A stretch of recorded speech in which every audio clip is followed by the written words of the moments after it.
Kumusta mga Exile? Game Ross here. Welcome to another my budget build guide, and in this video I'm gonna talk about my Vortex Occultist. And to begin this guide, I'm gonna talk about my unique items. So first is this Spine of the First Claimant Iron Scepter, and I'm using two of these scepters, and this scepter will give you increased cold damage and cold damage over time multiplier. And same thing with this helmet, Rhyme Gaze Mind Cage. It will give you cold damage as well and cold damage over time multiplier. And lastly is this gloves, Dodress Tenture Velvet Gloves. This will give you lots of increased spell damage, and don't worry about the reduced cast speed because Vortex cast time is instant. And yeah, those are all the unique items in this build. And for the rare items, they are just basic life and resist, and also try to get some dexterity and some strength as well for the gem requirements. And for the amulet, I anointed this with Flash Freeze, which will give you increased cold damage, more chance to freeze, and increased effect of chill. And for this, you're gonna need Verdant Oil, Azuri Oil, and Crimson Oil.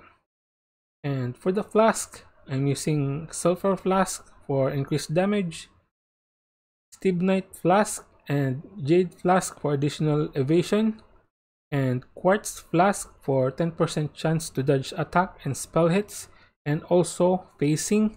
And this flask is kind of important because whenever you're facing, you can walk past through enemies, so you can cast your vortex in the middle of the mob. And for the gem setups, in my body armor, I'm using Vortex with Efficacy, Controlled Destruction, Hypothermia, Swift Affliction, and Increased Area Up Effect. And to maximize my damage, I switch Area Up Effect with Concentrated Effect.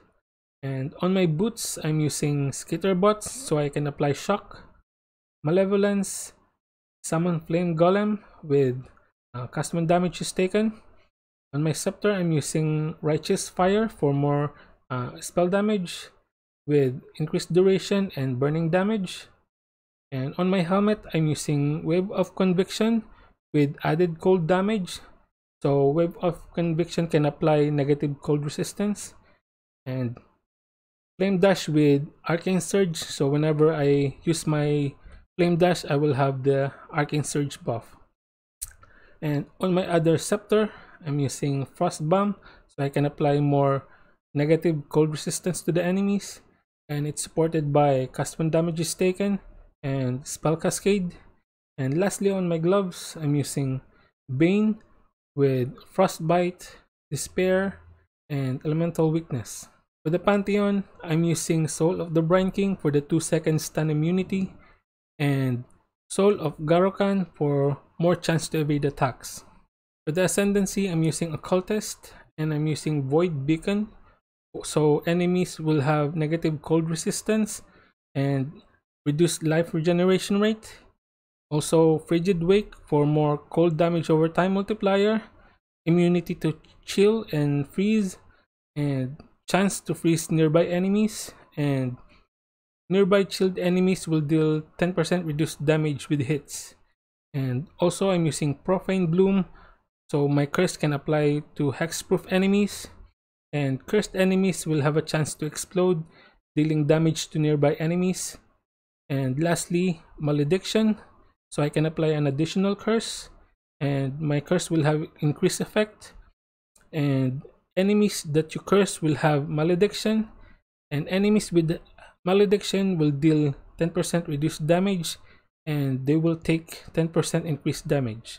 With the skill tree, get this Elemental Overload for more elemental damage whenever you crit. This Amplify, so you will have more area up effect.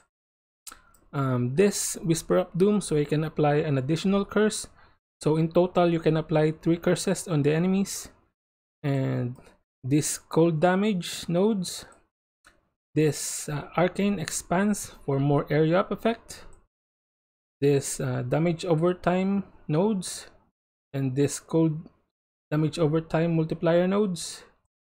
And this Lethal Assault for more area up effect. And this Acrobatics and Face Acrobatics for more chance to dodge attack and spell hits. And yeah, I think that's all I can say about this build. Thank you for watching. If you like it, please give it a thumbs up and subscribe to my channel. Magkita na lang tayo sa susunod na video.